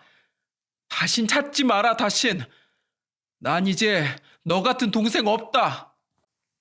그 뒤로 남편은 진짜로 시동생 얼굴을 보지 않고 나가려고 했어요. 이 모든 소란을 듣고 달려온 동서는 진심으로 사과를 하려고 했지만 남편은 거들떠도 보지 않고 그대로 제 손을 잡고는 거기에서 나와버렸죠. 그 이후로 동서가 시동생을 저희 집까지 끌고 와서 사과를 하려고 했지만 우린 받아주지 않았습니다. 근데 받아줄 수도 없었어요. 왜냐고요? 끝까지 시동생은 적반하장으로 나왔거든요. 당신 여기 똑바로 못 와? 당신이 잘못해놓고 지금 그게 무슨 태도야? 당장 형님이랑 아주버니께 사과드려. 당장! 내가 왜 사과를 해? 지금 그날 직원들 앞에서 창피 준 인간들이 누군데? 난 절대로 사과 못해. 하려면 지들이 나와서 해야지. 왜 내가 해? 그럼 내가 부리는 직원한테 그따위도 못해? 일 못한 걸 가지고 일 못한다고 했을 뿐인데 무슨? 빠릿빠릿하게 일 잘했어 봐. 그럼 내가 발바닥에 꿀을 붙여서라도 데리고 있지. 흥! 진짜 끝까지 개념 없이 구는 시동생을 보면서 남편은 마지막으로 동서에게 이야기를 했어요. 재수 씨, 저놈 보셨죠? 지금 저 태도 말이 됩니까? 제가 말이 되는 태도냐고요? 그냥 가십시오. 저놈 꼴도 보기 싫습니다. 그리고 여기 다신 찾아오지 마세요. 남편은 면전에다 대고 다시는 오지 말라고 말해버리고는 그대로 현관문을 닫아버렸어요. 그리고 정말로 그들은 그 이후로 볼 수 없었습니다. 저는 따로 동서에게서 미안하다는 전화만 받았을 뿐 그 이후론 시동생과는 어떠한 연락도 취하지 않았죠. 그렇게 한 6개월 정도 얼굴도 안 보고 서로 전혀 왕래하지 않고 지내고 있는데 아주 깜짝 놀랄 만한 소식을 듣게 되었습니다. 그건 바로 시동생의 이혼 소식이었죠. 그 소식은 놀랍게도 시동생이 직접 남편에게 전화를 해서 알게 되었습니다. 남편은 한 며칠 전에 시동생에게 전화가 와서 받지 않았었는데 그 이후에 모르는 번호로 전화가 왔길래 받았더니 그게 바로 시동생이었어요. 시동생은 자기 번호로 하면 자기 형이 안 받으니까 모르는 번호로 전화한 거였죠. 그러면서 전해오는 소리가 정말 깜짝 놀라 까무러칠 만한 일이었습니다. 형, 나야. 나라고. 제발 전화 끊지 말고 내 얘기 좀 들어줘. 제발. 나 좀 살려줘, 형. 나 지금 큰일 났어. 나 지금 이혼 소송 중이야. 지금 진짜로 다 개털되게 생겼어. 완전히 인생 쪽박나게 생겼다고. 그러니까 제발 나 좀 살려줘라, 형. 제발.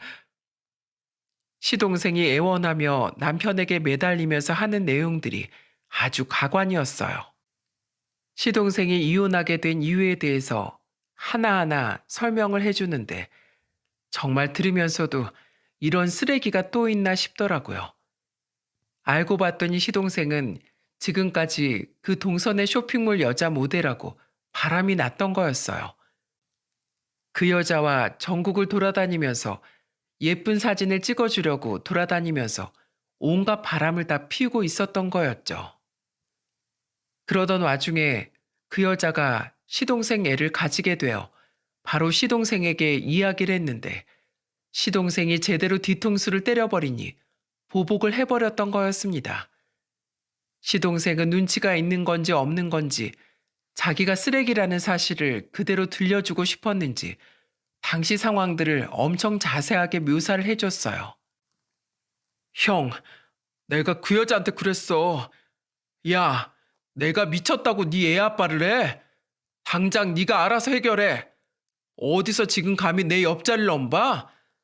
내가 너랑 잠깐 재미 본 거지. 뭐 진지하게 내 마누라 내팽개치고 재혼이라도 할 줄 알았냐? 난 우리 마누라 절대로 못 버려. 그 돈 많은 여자를 내가 어떻게 버려? 돈이 없다면 모를까. 지금은 절대로 못 버린다. 그러니까 네 애는 네가 알아서 해라. 이렇게 말했거든? 아니, 내 말이 뭐 틀렸어? 틀렸냐고. 근데 그 멍청한 여자가 막 화를 내는 거야. 진짜 어디다 대고 지가 화를 내? 저희는 여기까지만 들어도 더 들을 가치가 없겠다 싶었는데 그 뒷말이 바로 이어지면서 저희는 더 경악을 하고 말았습니다. 그래서 있잖아, 형. 나는 그 여자랑 딱 잘라 헤어졌어. 근데 이 여자가 미쳤는지 우리 쇼핑몰에 와서는 제대로 폭로를 해버린 거야. 아, 진짜 이래서 무식한 인간이랑은 상종을 하면 안 된다니까. 내가 왜 그 머리 빈 걸 만나가지고 얼굴 좀 예쁘고 몸매 좀 좋다고 만나줬더니만 아주 끝까지 나한테 질척이더라니까.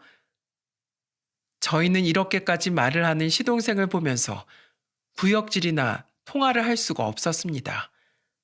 하지만 이 구역질 나게 쓰레기인 인간이 아주 제대로 혼쭐이 났던 모양이더라고요. 그때부터는 억울해 죽으려고 하면서 말을 이어가는데 우리는 통쾌해서 속이 다 후련해지는 것 같았죠. 형, 근데 이 여자가 초음파 사진이랑 내가 자기랑 놀러 가서 찍은 거, 데이트하면서 찍은 것들 싹 다 가지고 와서는 내 아내한테 보여준 거 있지? 아, 그때부터야 내가 진짜 마누라한테 싹싹 빌고 다 했는데도 그 여자가 날 안 만나줘.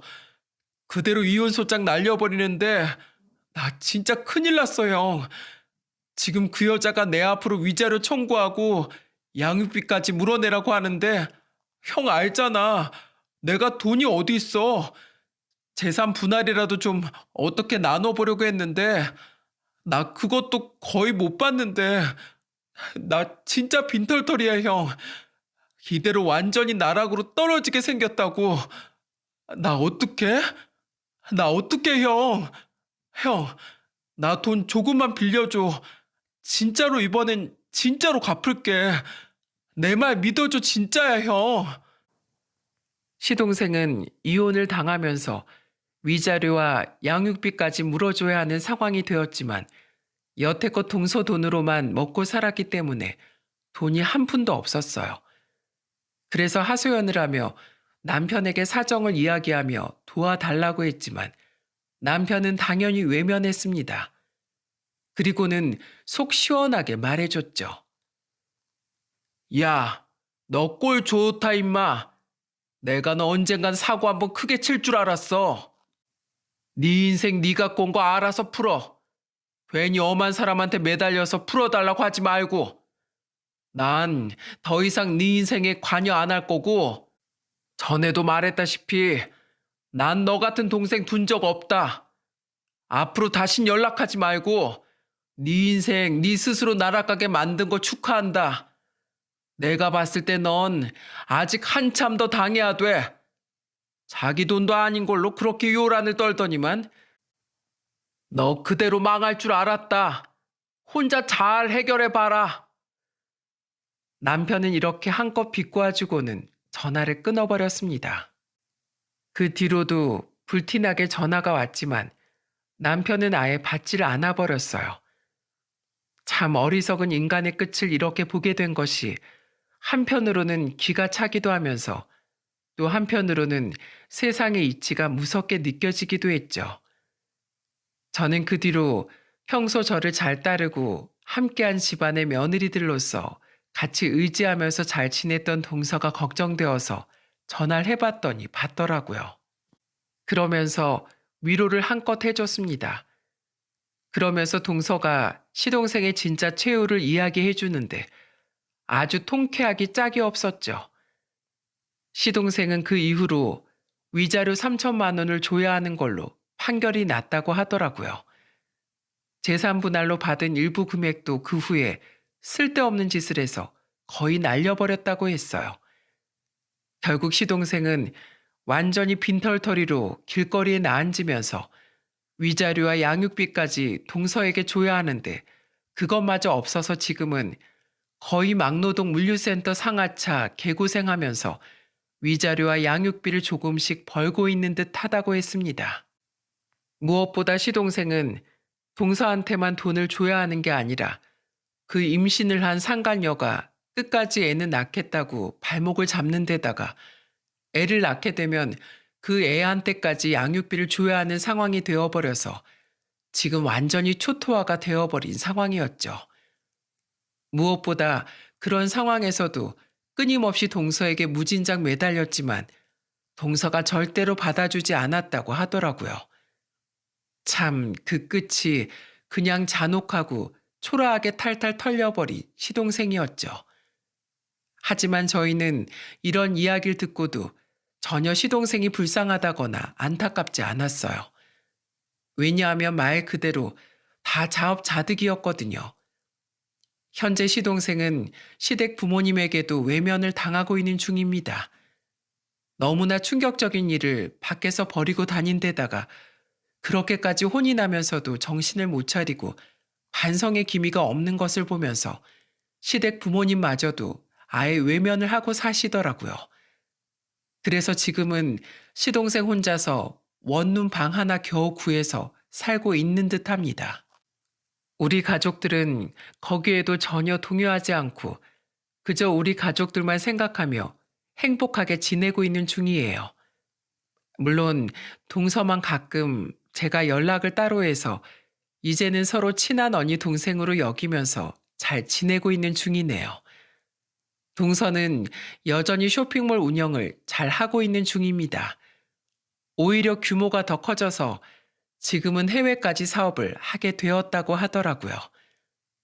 오히려 이혼 이후에 더 인생이 활짝 핀 동서를 보면서 얼마나 다행인지 모르겠습니다.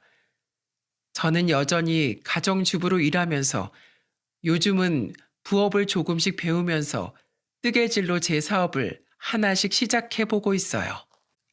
이 재미가 얼마나 쏠쏠한지 얼마 전에는 제 첫 수입으로 온 가족이 다 같이 고기를 사 먹기도 했네요. 이렇게 우리 가족은 평화롭게 잘 지내고 있는 중이랍니다. 여러분, 돈은 있다가도 없고 없다가도 있는 것이라고 하잖아요. 특히나 쉽게 들어온 것은 그만큼 쉽게 사라지기 때문에 언제 어디서든 자만할 수 없는 것 같습니다. 그 세상의 이치를 몰랐던 시동생은 결국에는 자기 인생을 스스로 나락으로 떨어뜨려 버렸죠. 제가 이 사연을 쓰게 된 이유도 바로 이 이유 때문이에요. 조강지쳐 배신하고 쓸데없는 욕구를 채우는 인간들의 끝은 가혹하다는 사실을요. 시동생이 바로 그런 사람이었죠. 여러분들은 부디 지금 가진 것에 만족하고 또 소중히 여기면서 사셨으면 좋겠습니다. 저 또한 그런 삶을 앞으로도 쭉 살아가려고 해요. 저의 사연 들어주셔서 감사드리고 앞으로 저와 우리 구독자님들께는 좋은 일만 있기를 바라겠습니다. 감사합니다.